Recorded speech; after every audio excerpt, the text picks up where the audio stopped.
Important things in Ramzan ये है first कि आप अपने ज़ुबान में कंट्रोल कर लीजिए। जी हाँ, ज़ुबान का कंट्रोल होना बहुत ज़्यादा ज़रूरी है।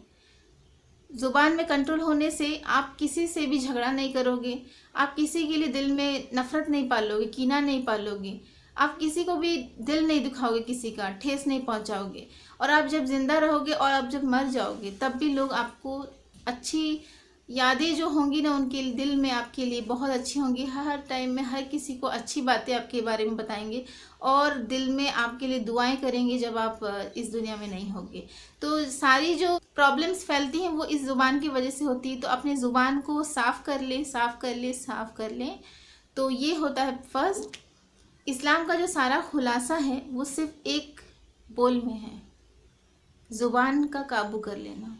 अपने ज़ुबान को चुप कर देंगे गलत चीज़ों से, गलत बातों से, चुगली करने से, गीबत करने से, कीना पालने से, तो फिर आपका सारा गुनाह जो है वो माफ़ हो जाएगा। तो ये है कि ज़ुबान में जो हमारा बोल होता है ना वो बहुत ही ज़्यादा हमेशा मीठी रखें, जो कि हमारे नबी रसूलुल्लाह का ये बहुत ही अच्छा तरीका था, सुन्नत था कि कभी भी किसी से वो गुस्से से नहीं बात करते थे।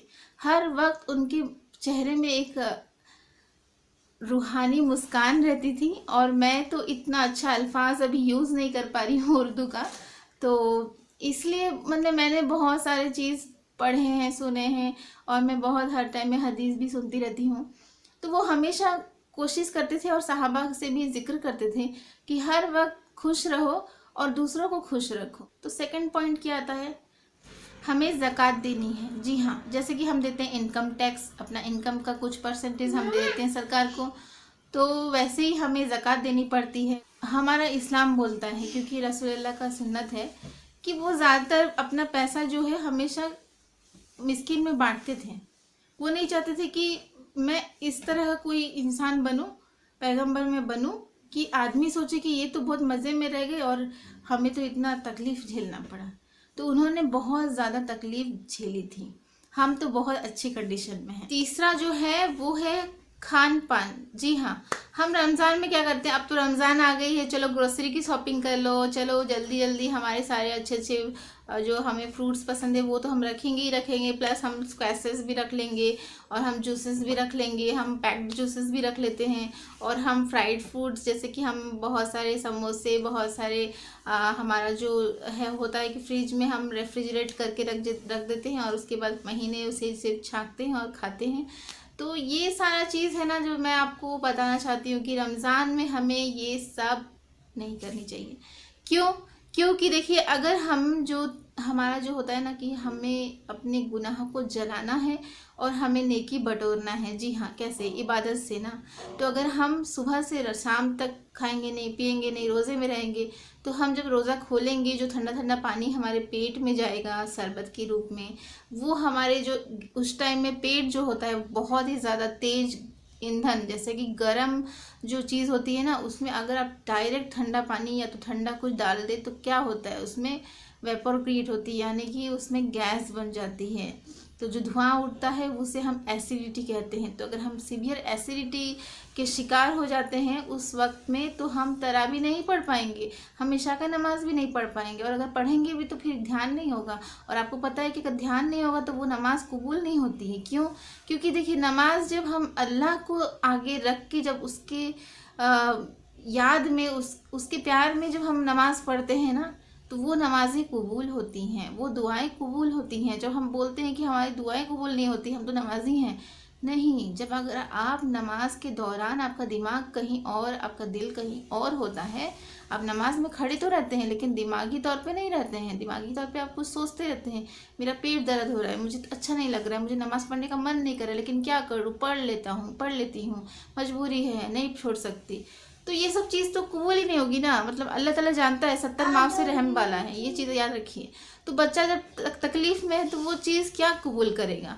नहीं। आपके बच्चा अगर रो रहा है, उसमें भी वो रो रो के पढ़ रहा है ABCD, आप वो चीज़ को नहीं ध्यान दोगे, आप बच्चे को ध्यान दोगे। तो यही चीज़ है कि ये मैं भी करती थी, मैं आज आपको बोल रही हूँ, ये मैं भी करती थी।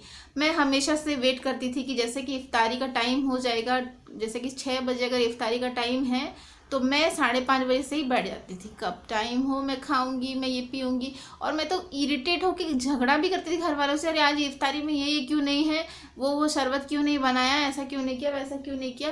तो मैं पूरा एकदम झगड़ा भी कर लेती थी। तो वो टाइम कहाँ है, उस टाइम में दुआ मांगना चाहिए। आपको पता है जब आप इफ्तार के टाइम में अल्लाह ताला खुद फरिश्तों को भेजता है, हर इंसान के लिए एक फरिश्ता। किस लिए वो भेजता है कि जाओ और जो बंदा है जो रोज़े में है, जिसने रोज़ा रखी है, उसको सुनो कि रोज़े के हालत में जब लास्ट टाइम है और उस वक्त में जब वो ग्लास पानी का उठाने वाला होगा, उससे पहले जो दुआ वो करेगा, सारी जायज़ दुआओं को कबूल करें।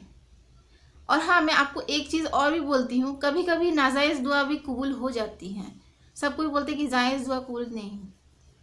कभी आप मांग लेते हैं कि इसका ऐसा हो जाए, उसका वैसा हो जाए, कबूल हो जाती है। तो ये चीज़ का बहुत ध्यान रखें कि कीना दिमाग से, दिल से निकाल लें। कीना जो होता है ना, बहुत ही ख़राब होता है। उसका कुछ बिगड़ जाएगा, आपका क्या होगा, आप खुश हो जाओगे ना 2 मिनट के लिए, 2 दिन के लिए, उसके बाद वो नफ़रत आपके दिल से उसके लिए नहीं जाने वाली। अनटिल अनलेस आप नहीं चाहोगे कि मैं उसके लिए अच्छा सोचूंगी और जो भी उसने किया है मैं उसे माफ़ कर दूंगी। क्यों? क्योंकि हमारी जो नबी रसूलुल्लाह सल्लल्लाहु अलैहि वसल्लम, उन्होंने कहा है कि आप अपने दिलों को साफ़ कर लें, साफ़ कर लें, साफ़ कर लें। दिलों को साफ़ कैसे करेंगे? जब आप किसी को माफ़ करेंगे तो आपका दिल साफ़ होगा। उन्होंने कुछ कहा आपके बारे में नेगेटिव, आपको पसंद नहीं आया, आप जाने दो, इग्नोर करो। इसलिए 2 कान हैं, इस कान से सुनो, इस कान से इग्नोर करो। जो अच्छी बातें हैं उसे दिल दिमाग में डालो, ये है फंडा। तो ये 3 चीज़ें मैंने ये चीज़ रियलाइज़ की है, इसलिए मैं चाहती थी मेरा जो तहज्जुद वाला वीडियो है आप ज़रूर देखें, मैं लिंक डिस्क्रिप्शन में दे दूँगी। मैंने बस ऐसे ही मैं कुछ दिन से चाह रही थी कि मैं तहज्जुद पढ़ूंगी और मैंने तहज्जुद स्टार्ट किया। और उसके बाद फिर मैं यही फार्म हाउस में थी और मैंने तहज्जुद स्टार्ट किया था। तो फिर तहज्जुद जब मैं पढ़ी तो मैंने जो दुआएं मांगी थी बहुत दिल से मांगी थी। और हमेशा से मैं कहती हूँ, जो दुआ आपके दिल से निकले, जब आप अल्लाह के बारगाह में अपने हाथों को ऊपर करके दुआ मांगते हैं तो बहुत ज़्यादा बच्चों के जैसे रो रो के दुआ मांगे। रोने वाली शक्ल में जब आप दुआ मांगते हैं, जो 70 माओं से भी ज़्यादा रहम वाला है, उसके दिल में रहम जैसे होने से भी आ जाती है। आपको ये मांगनी नहीं है कि अगर तू भला चाहे तो मुझे दे दे, नहीं, उससे ऊपर और कोई नहीं है।